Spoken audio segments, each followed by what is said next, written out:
ओ सब विधि भरत सराहन जोगू। भवन में तप कर रहे हैं भरत, भवन में तप कर रही हैं उर्मिला जी, और वन में तप कर रहे हैं राम जी, और वन में तप कर रही हैं सीता जी, और वन में ही सजग प्रहरी की तरह तपस्या रथ साधक सैनिक श्री लक्ष्मण कुमार हैं, जो धर्म की रक्षा के लिए रात दिन जग रहे हैं। न सो रहे हैं, न कुछ खा रहे हैं, और न ही जल तक ग्रहण नहीं कर रहे हैं। कंदमूल फल की बात छोड़ो, क्यों भाई जल भी नहीं लिया? जल लेने के लिए तो गए हैं, लेकिन जल पिया नहीं है। जल को गए हैं लखन लरिका, परखों पिए छाए घरी होए ठाणे। तो प्रभु की प्यास बुझ जाए, इसके लिए जल लेने गए हैं। तृण समसिद्ध तीन गुण त्यागी, नींद नारी भोजन परह रही, निद्रा का त्याग कर दिया। इससे एक प्रेरणा मिल रही है कि हमारे देश के शूरवीर को आलसी और प्रमादी नहीं होना चाहिए। ये आलस सबसे बड़ा शत्रु है। चाहे नारी जगत में आलस आ जाए, चाहे पुरुष जगत में आलस आ जाए, ईमानदारी से बताओ आलस्य क्या है? सबसे बड़ा शत्रु है। इसलिए आलस्य का त्याग करना है। माताओं, बहन, बेटियों, भाई, बंधुओं, सभी से मैं सामूहिक रूप से कह रहा हूं, आलस्य का त्याग करना है। ये प्रमाद, ये आलस सबसे बड़ा शत्रु है। हमारे धर्म की रक्षा तभी हो सकती है, हमारे देश की रक्षा तभी हो सकती है, जब सबसे पहले हमारे देश के लोग, चाहे वो स्त्रियां हो चाहे पुरुष हो, आलस्य का त्याग करें, प्रमाद का त्याग करें। हमारे देश की भी रक्षा होगी, हमारे धर्म की भी रक्षा होगी। आलस सबसे बड़ा शत्रु है।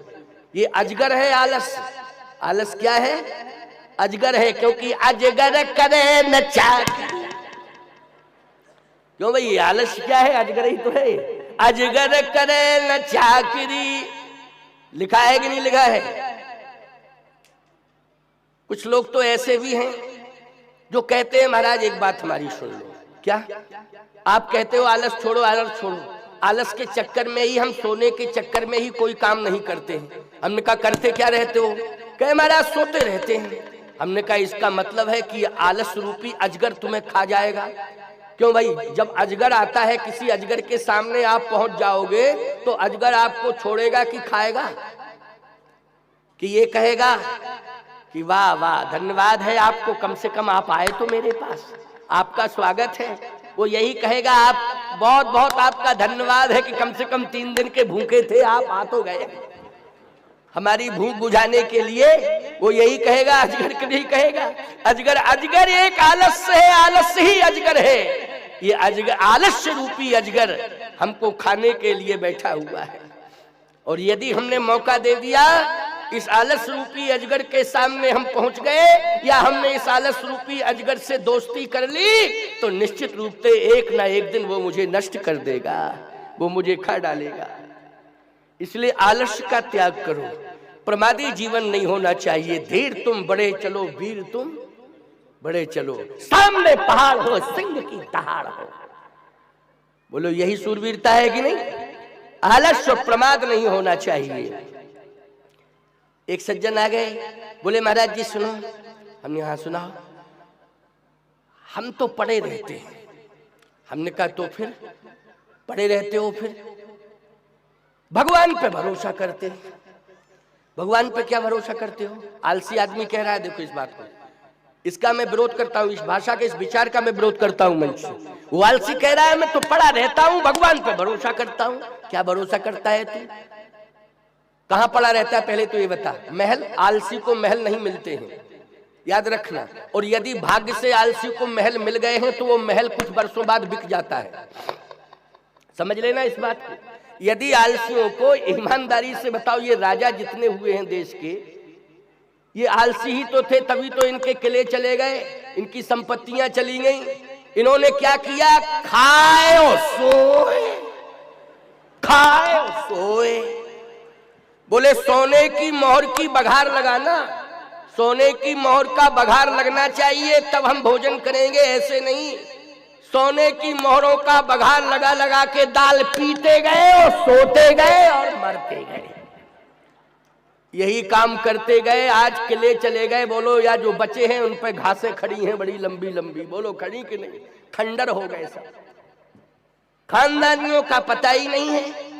एक हमको मिला था जरा, एक राजघराने का खानदानी, तो आया प्रणाम करने, बिल्कुल दुबला पतला, मुंह लटका।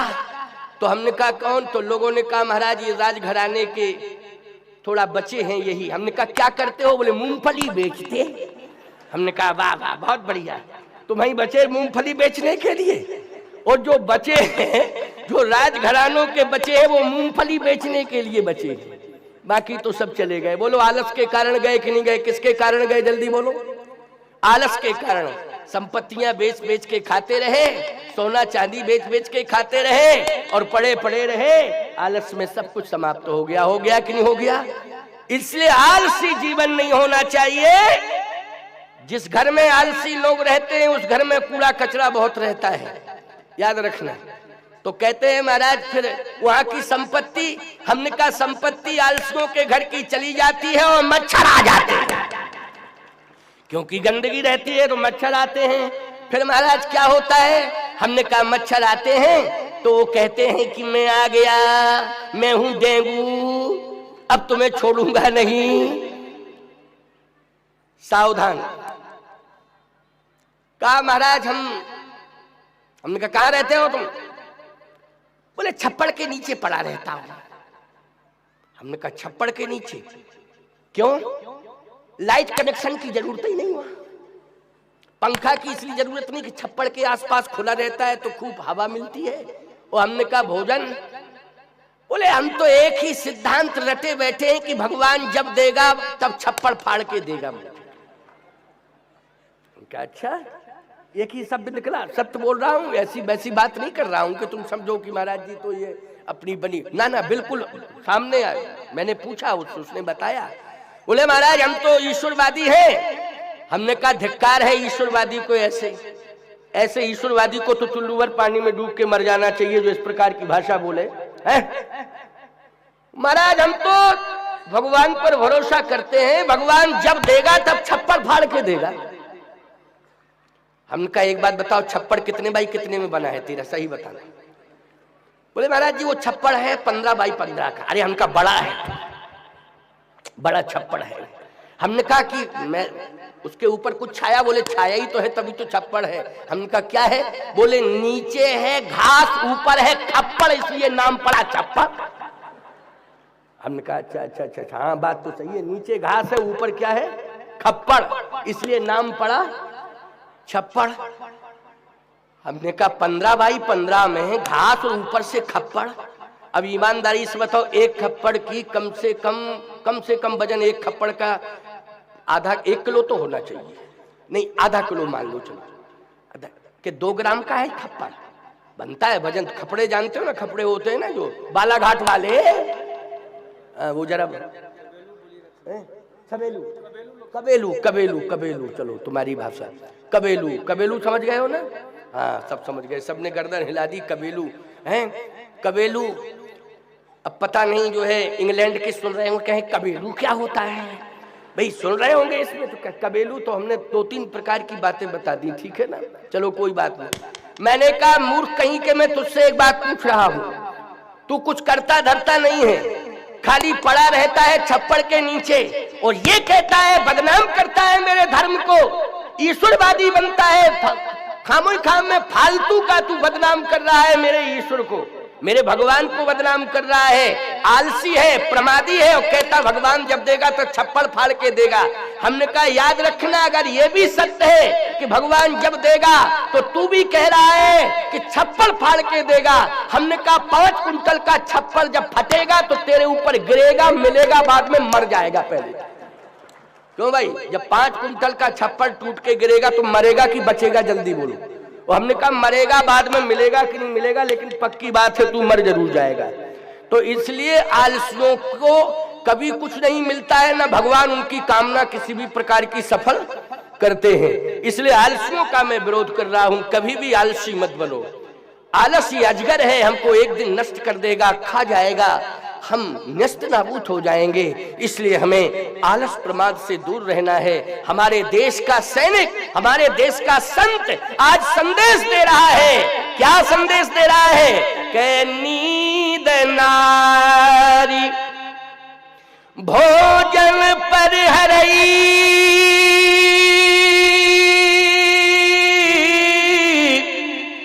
नींद का, नारी का, भोजन का। तो आप कहोगे महाराज नारी का त्याग? हमारे देश के सैनिक जब कभी भी पाकिस्तान हिंदुस्तान के युद्ध की बात होती है या चीन हिंदुस्तान के युद्ध की बात होती है, ईमानदारी से बताओ तो हमारे देश के सैनिक परिवार को घर में छोड़ के जाते हैं कि साथ लेके जाते हैं? बोलो जल्दी। साथ लेके जाते हैं कि घर में छोड़ के जाते हैं? पत्नी बच्चों को घर में छोड़ के जाते हैं कि यहाँ सुरक्षित रहना, या उनके लिए गवर्नमेंट के द्वारा सुनिश्चित सुरक्षित आवास बनाए गए हैं उन आवासों में। लेकिन बॉर्डर पर कोई अपनी पत्नी को लेके जाता है सैनिक? जल्दी बोलो। फौजी कोई जाता है? ये कहे कि हम तो साथ में लेके जाएंगे। ईमानदारी से बताओ, उधर से आएगी गोली और पत्नी बगल में होगी तो वो कहेगी बचो बचो बचो बचो बचो। क्यों भाई? कहेगी कि नहीं? बचो बचो बचो बचो। खबरदार! यहां हमारे देश का सैनिक उस समय न पत्नी को देखता है, जब शत्रु की गोली आती है उस समय ना वो पत्नी को देखता है, ना बच्चों को देखता है, ना गांव को देखता है, ना ठाव को देखता है, केवल अपने देश को देखता है कि मैं मर जाऊंगा लेकिन देश को गुलाम नहीं होने दूंगा, देश पर आंच नहीं आने दूंगा। बोलो यही भाव रहता है कि नहीं रहता है देश के सैनिक के अंदर? मैं मर जाऊंगा लेकिन मैं अपने देश पर आंच नहीं आने दूंगा। उस समय उसे किसी की याद नहीं आती है। ये हमारे देश का सैनिक है प्यारे। इसलिए आओ ध्यान से मेरी बात को सुनो।